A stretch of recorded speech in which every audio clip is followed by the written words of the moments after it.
Welcome everyone. Today, I'm going to tell you if I prefer cash flow or appreciation. Let's get started.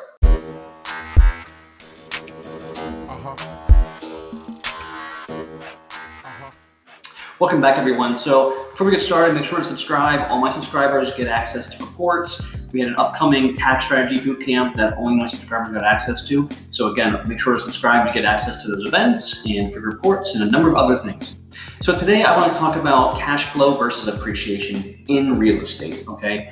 I get many clients that talk to me and they say, Tom, I think I'm going to put some money into the Bay Area of real estate or Seattle or Denver or these markets that are known as primary markets that if you look at on paper, they probably don't cash flow. And what I mean is if you buy a property, you take out a loan, you factor in all your monthly expenses to maintain that property, maintenance, insurance, property management, etc., they'll probably be paying out of pocket to hold these properties even if they're rented, okay? Now, yes, if you look at 2011 through 2019, I think one could argue that a lot of money was to be made in the Bay Area, Denver, and these markets, but that's not always how it works.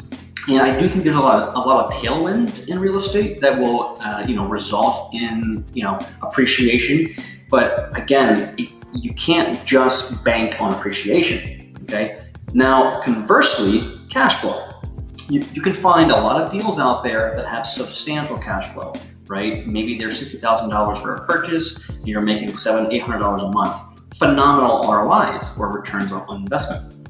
The problem is, if you're buying those properties in this market, you're probably buying in areas that may not appreciate, may actually depreciate. People may be leaving these areas. And so you're buying an asset that will in fact cash flow, but it's not going to be a long-term buy and hold situation. You're going to want to probably sell it in 3 to 7 years. And maybe you'll get a buyer at that time, maybe not. So it's a really interesting equation that you have to balance. You have to find, in my opinion, I look for B to A- class properties.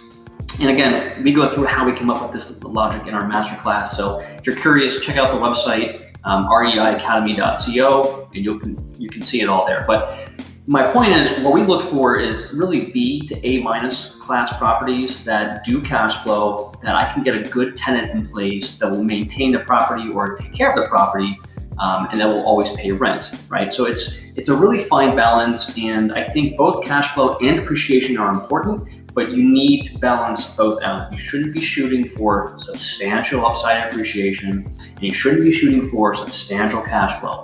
It should really be a combination of both so that the appreciation is upside, and of course the cash flow is what you get paid on. So that's my take. If you like what you heard, give it a thumbs up, and I'm curious to get your thoughts on what you think about cash flow versus appreciation.